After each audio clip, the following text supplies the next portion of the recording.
And Bridgie, I called you and you were like, well, what do you want to talk about? And I was like, well, I don't know, but we just had all these new people take office. So I thought maybe we could talk a little bit about that this morning. Did you have something on your mind? That sounds great. I want to comment on your prior segment with Joni. I thought that was awesome. There, go out and take advantage of the programs the Extension Service has. I'm very well familiar with Extension Service. My mother was county homemakers agent for well over 30 years, and so they provide a lot of beneficial information, and all of them do a great job out there. So, if you do have any questions about anything, ranging from Joni, Shane, Ashley, just all of them with it, go out and see them. They can help you. Be surprised what information that they will have and participate in those programs on it. So. All right. So there's the plug for the Extension office. Continued, yes. There we go. Yeah, they do have a lot going on. I mean, they come in here once a week, and, we talk to individuals. We talk to Shane, and then Ashley and Joni and Rhonda Jewell, and they always have a plethora of information for us. So, and Rhonda's been there for several years on it, and what she has done with the 4-H program they have so many programs with 4-H that you just go on with it. And I was in 4-H myself, and I realized the benefit that it gave for me. So anyway, no, you're right on it, Misty. When you asked me to come in on and say, what do you want to talk about? Well, to revisit a subject about 2 or 3 months ago okay. on it, we had something called elections. Well, elections are now over with. The real work now starts. Having been involved in elections and 6-time county attorney, I know what that means every time that you do come in and you have the opportunity for a term of office, regardless of how long it is, to be able to see what can be accomplished and what can be good. Same thing about the state legislature, the General Assembly that we have. They're into what I call the smaller session right now, the 30-day session that they're going to be looking at. And, of course, one thing that I know you've all reported on and we've heard numerous times, and it's probably the one that's taking up most of the space on any type of news broadcast that you would be looking at, the pension situation. And they're going to be having to look at some solving for it with it, and something more than just a Band-Aid to put on it. When you're talking about a $38 billion deficit now, that means you're in the hole, $38 billion deficit within the hole on it, and you have annually $11 billion budget that has to be split to go to, take care of all of state government and the subsidiaries that go with it. That's a lot to be able to do, a lot to be able to come in and try to fund and to look at. It's my understanding there's a pension advisory council that has been formed, and they're supposed to have by February 15th a recommendation to the General Assembly about what they look at, what we need to do to be able to fund this. Misty, when I was in college many, many years ago, $100,000, I couldn't picture anything more than that, because you think about what you could buy with that, what you can do with it. Now you look at it, $1 million, that's a lot of money, whatever. You take $38 billion, I can't even fathom how much that is and what we need to do to be able to shore that up. So, and the funding hits local levels as well when you try to look at taking care of the pension system, which has obligation to current retirees, current employees, and also future employees that we might be having. So they're going to have to be looking at finding the money to satisfy these obligations. So that's going to be a big task in front of them on what we can do. Also, with the legislatures going in this time, I've had the opportunity to follow a bill that I think is going to be very influential and very helpful with it, and that's the school safety bill. When you're looking at school resource officers, we're fortunate here in Princeton. The Princeton Police Department has put in 2 school resource officers in our system. We have 4 buildings, and I applaud Chief of Police Chris King for taking the bull by the horns on that and being able to put some officers out there for protection of our children. Because when you think about it, our children are there a third of each day, 9 months out of the year. They need to learn, teachers need to teach, and the public needs confidence in the system that we have. All that revolving around a safe and secure environment for all to be protected while everyone gets their job done. And that's very important, and I'm anxious to see what the final bill will have on that and see what implementation that can be down here. But I am pleased and very much appreciative of the work that local law enforcement does, being out there, being a part of our school system, what we need to be looking at. Also with the state General Assembly, and I think this might be able to be done very quickly with it, this past session they put on a tax, that a 6% tax on events that you were to have. Well, with that, it had some unintended consequences. Hopefully it will be able to be resolved this time. Those unintended consequences were a tax on special events held by charitable organization nonprofits. Well, they really didn't mean for that to be done, and the results of that came up to where nonprofits were having problems with it. So hopefully they'll be able to have that removed and have it eliminated during this period on what needs to be done. You know, also when you look at, Misty, with the funding levels that we have, the programs that we have, and we just got through talking about extension that we looked at, and I want to talk about one I've got some familiarity with, having had several years involved in this, was child support. I don't think there's a person out there that's not going to agree we need to take care of our children, you know, and the support for them. And these are necessary programs that benefit our citizenry on it, our children with it. And with our child support office, and Roy Massey, our county attorney, heads that. And also you have a veteran of several years there that worked for me, and that really was the one that I've always felt, Pam Branson Sellers, made our child support office by the guidance and leadership she was able to provide me and also to provide the program. You know, we collect over $1.5 million yearly, over about 1,200 cases. Now think about that for this county. $1.5 million, and that goes fairly directly to individuals, parents, mothers, fathers that have the support for our children on that. Money's directly for those programs. Now, you must have the resources, and you must be able to have the continuation of the programs necessary for what child support does: establishment, collection, and enforcement of child support obligations.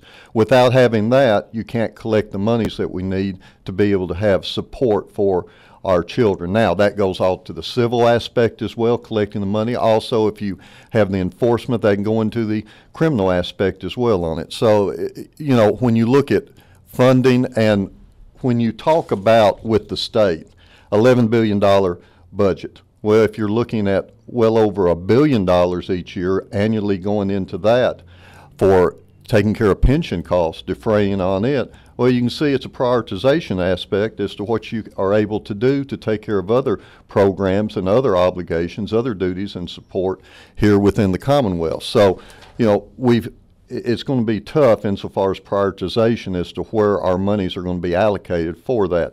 So again, giving example with the child support, I mean, they field no telling how many phone calls each day, how many people come in each day to be able to look at that. So I just know how much Pam was helpful to me in running that program for me on it, and I know Roy is appreciative as well. To be able to working together, I've always said, God leading us working together, we can always accomplish great and mighty things with it. So and there's other programs that are out there, and I'm aware of that, but the one I had the most familiarity with, it was child support, and the awesome job that they do and must continue to be able to do, to have, you know, the benefits going for the children of our community.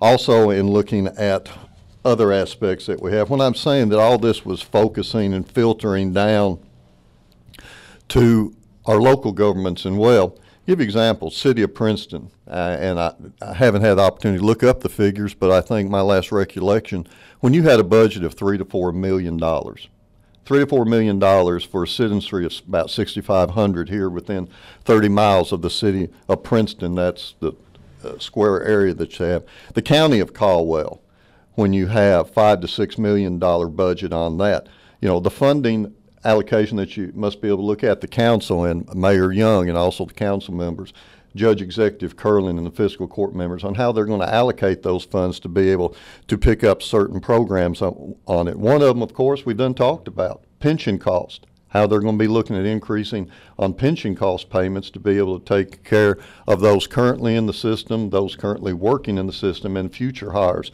that you'd be able to have. It's a prioritization of goals and services, and then when you also have what I call unfunded mandates. You probably talked about that before, from the state down to the county and the city. How does local government respond to this? And some examples that I remember when I was county attorney, very important programs that we have, but just to be able to name a few, you have animal control.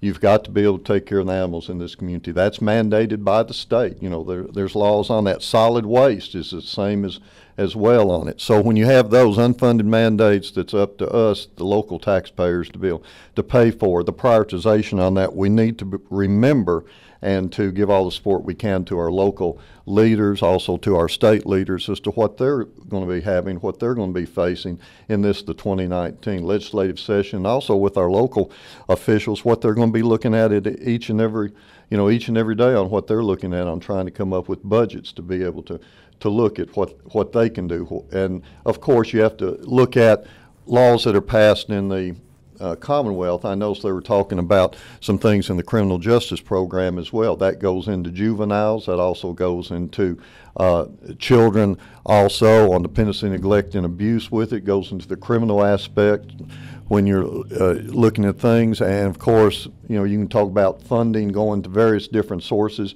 but I've always understood or looked at it this way, that when you come up and say, okay, there's one or two ways to solve a problem. One, you got to get more money, got to get more revenue. Or you can look at decreasing expenses. Now, it's a balance and trade-off when you look at that. If you try to get more revenue, well, how do you end up doing that? If that's in the way of taxation, well then, where does that go? Who does that affect? Who does that make it more difficult on what you look at, or what type of programs can you get out there to be self-supporting and also provide surplus to go in to take care of other programs. But if you decrease expenses, I've also found this, that when you decrease an expense, it's a cost to the public with reduced services.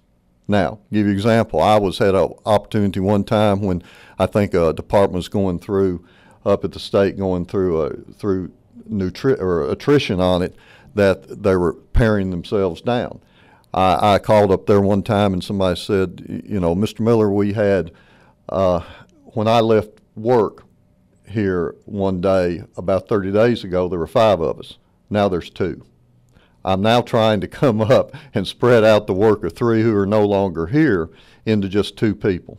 And it's difficult to do, and that impacts the services that you get on it. So allocation, you know, looking at increasing revenue, decreasing expenses, but all of that on the balancing on it, and still trying to maintain services that the public expect and deserve, you know, it's tough to do on it. So anyway, we need to be helpful to all of our legislative leaders and with what they're looking at, giving the best service that they can. And also remember, here in government, I've always mentioned our child support program, but all the local offices that we have, we've got great people there that will go to the nth degree, county level, state level, you know, to help people on it.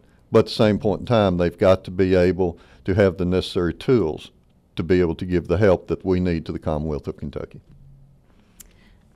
Okay. Yes.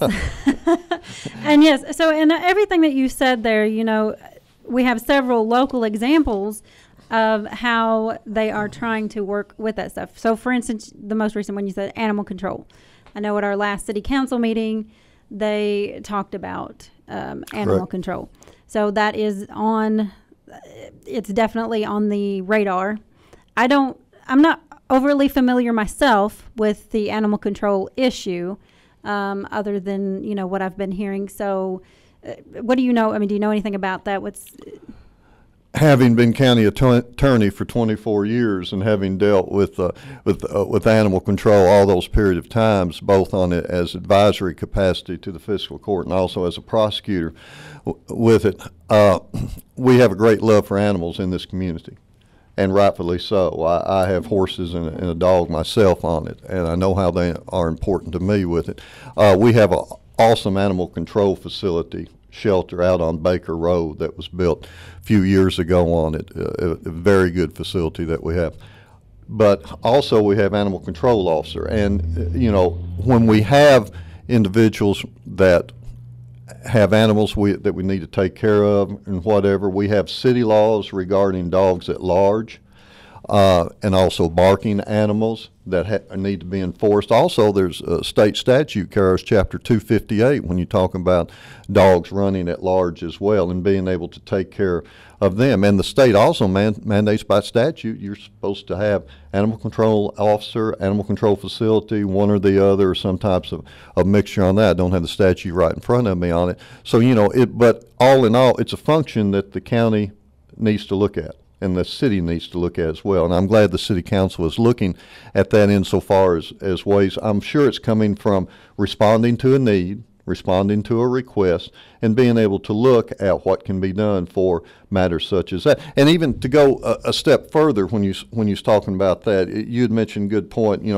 other programs with it. In addition to animal control, I know the city is looking at dilapidated buildings, nuisance situations, calls on it, insofar as taking care of Princeton, sprucing it up. But also when you look at it, it's more than just beautification, it's more than just edification on it. It comes down to safety hazards as well, to be able to look and to have it not only pleasing but also safe when you have buildings out there that are dilapidated, and to be able to get those in better condition and in better shape with it. But again, funding issues goes to that. And unfortunately, and this has been since day one, everything goes back to funding on it, on what you can do. Where do you allocate those resources that we're looking at? City Council is also looking at what we have, I would call the tourism possible tax that could be looking at. I applaud the council and Mayor Young for being able to look at that, to be able to determine, is that feasible for this community to have a tax put on for individuals who would be, in restaurants on it, that would be dining. And I'm sure that after they get the report in, have the time to study it, they'll make a determination as to what they feel would be in the best interest of this community, to be able to do that. And same thing with the fiscal court when we look at, there's mandates that you have. We already talked about solid waste. And with that solid waste that you look at, to be able to have the solid waste facility that we have out here. And all of that is just very important, goes hand in hand. But like I was saying, comes back to funding on it. Where can you allocate the dollars to get the most on the priorities that you have and still take care of the unfunded mandates required by statute to comply with? Mm-hmm. So all three of those things you just talked about were the three things that were in my mind. So you're sitting here reading my mind, I guess. Not necessarily a good thing always. Just saying. So we've talked to the tourism director, David Brown, quite a few times. He keeps us updated on what's going on with that pennies for Princeton, or restaurant tax, or however you want to word it, because you did mention ways to make money. Taxing is one way, and that is a hot button issue for people when you talk to them about, we need you to spend extra money. Exactly. And so we're keeping on top of that. Now I can see both sides. I'm Switzerland. I can see both. David brought up one time that when we go to restaurants in other towns, we're paying that tax and we just don't know it. Mm-hmm. So apparently I don't know. I live in Mayfield. I don't know if they do that there. I would not be surprised if they do. If they don't, I'd be more surprised that they don't, already right. do that. So, and on top of that, it's not just the local dollars that are helping to support the tourism. It's going to be anybody that comes in, and that's the whole point. We want to bring people in. So that's been an ongoing discussion here, and we're going to stay on top of that. Also, we had Lynn Williams in from the recycling center. Lynn's been there several years and does an awesome job as a solid waste coordinator on it. Because I noticed one thing. I didn't mean to cut you. Yeah, I did. Go ahead. Cut you off. Go ahead. Go ahead. This is your time. You sparked something when you said that. One thing I've noticed that Lynn will do from time to time, he'll have like a tire pickup. And some good things. And I also know City of Princeton, they'll have a free trash day where things that the average citizens doesn't realize, but there's a cost to that to be able to have that done. But I appreciate Lynn and all those that come up with those to be able to do things such as that, to be able to help individuals. If you have old tires, things of that nature. I'm sure there's other products out there. You might think, well, how do I get rid of this? What do I do with that? Call Lynn. I'm sure he would be able to help you, to explain to you what needs to be done with certain things on it. And, programs such as that, that's what I was talking about. We've got great people on it, Misty, that work very hard and will come up with ideas to help people on that. But again, we've got to give them the tools to be able to work. I was very fortunate as county attorney with having the fiscal courts and the judge executives I had, that was allowed me to be able to do certain things, but funded my office well on it. And the same thing I noticed that I feel comfortable being able to say that they funded other offices well too, because they realized the need and the service of what they have out there. So, I would encourage that you support your magistrates. We've got, really 3 new magistrates, I think, that are on this time. Magistrate Curlin has gone into judge executive position. No, 2 new magistrates, I'm sorry, and 1 magistrate is now judge executive. So to be able to do that, and it's good. I know they all have, highly intelligent individuals. Same thing on the city council with it, that will be able to give their opinions at what needs to be done, to be able to look at, because I'm sure that, these are our friends, people we live next door to, people we go to church with, people that we have children or grandchildren, in my case, in school with. So, to be able to talk and to be able to be seen, to be able to give ideas that we look at. And in looking at that, you talk about Lynn Williams. I'm very glad you have these individuals in to be able to have them talk and give over the air what they're doing and what they're looking at. Because like you said with Joni here earlier, if you have an idea, if you have something, give us a call. We'll address it to her on it. We'll be able to look at. That's how we get things going.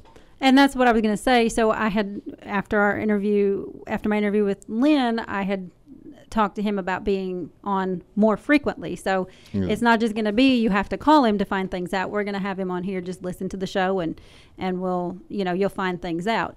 Now, and also I wanted to add, Larry Curling was in here yesterday. Larry and Jeff Sims and Albert Bennett were all 3 in here yesterday. And Larry and Lynn, both during their times, had both touched on the fact that the recycling center has just exploded, basically, not literally. I mean, exploded in growth. A positive explosion. Good. There has not been a real explosion at the recycling center. Let me clarify that. And so it is going.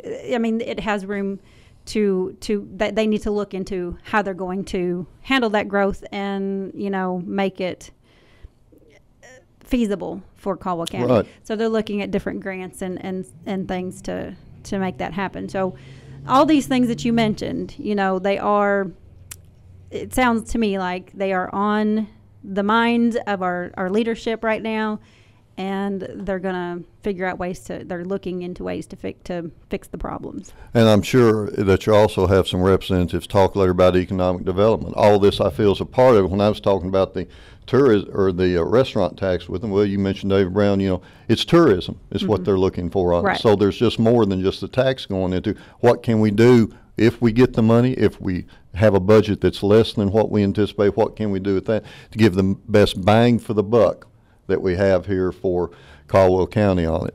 And with looking at that, I'm very glad we've got people involved on what they're looking at, what they're doing. And so many people with such great talents here. I'm glad that we're able to use them. Absolutely. And yesterday when we spoke with the magistrates and Larry, they touched on the same thing that David Brown says every time he's in here. We want to bring more people in. We want to keep the businesses that are here and the residents that are here. We want to create an environment for them to stay. And we also want to bring in new people. So I think everybody's on the same page with as far as their goals. And everybody's just going to work together and make that happen. And I'm enjoying watching how things are unfolding.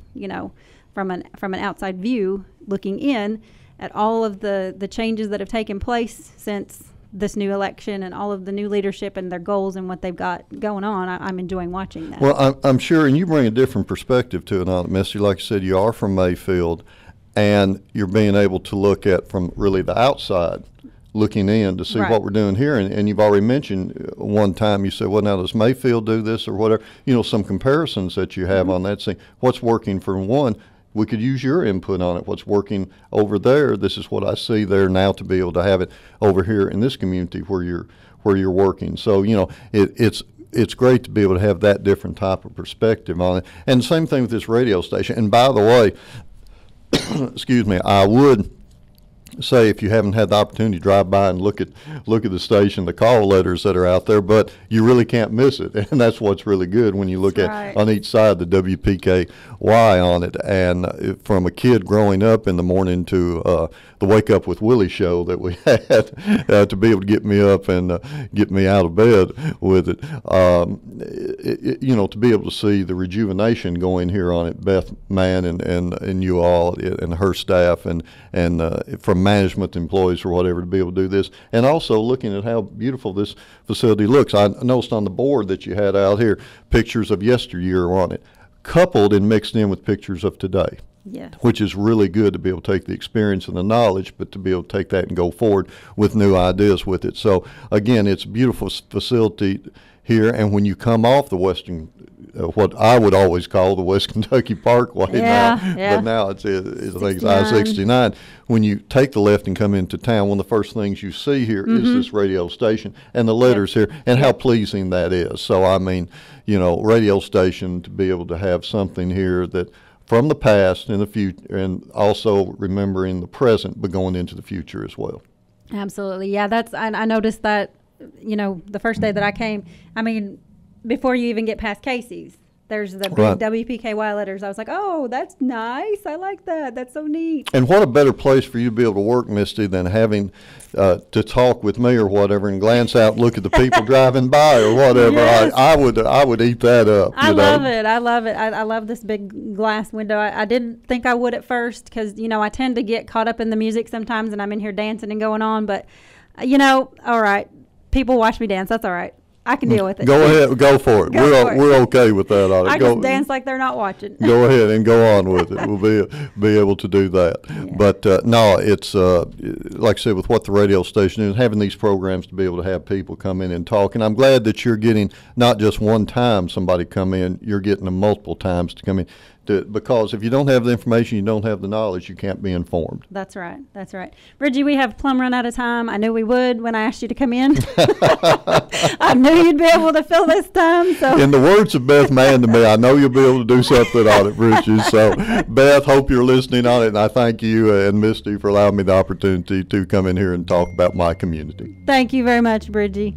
Bridgie Miller, former Caldwell County attorney, 24-year stint here to talk to us, and so very appreciate you being here. And just got a text, I think, from Beth as well. So she is listening. She is listening. Boss is listening. That's right. They always are. There we go. 1580, 103.3 WPKY.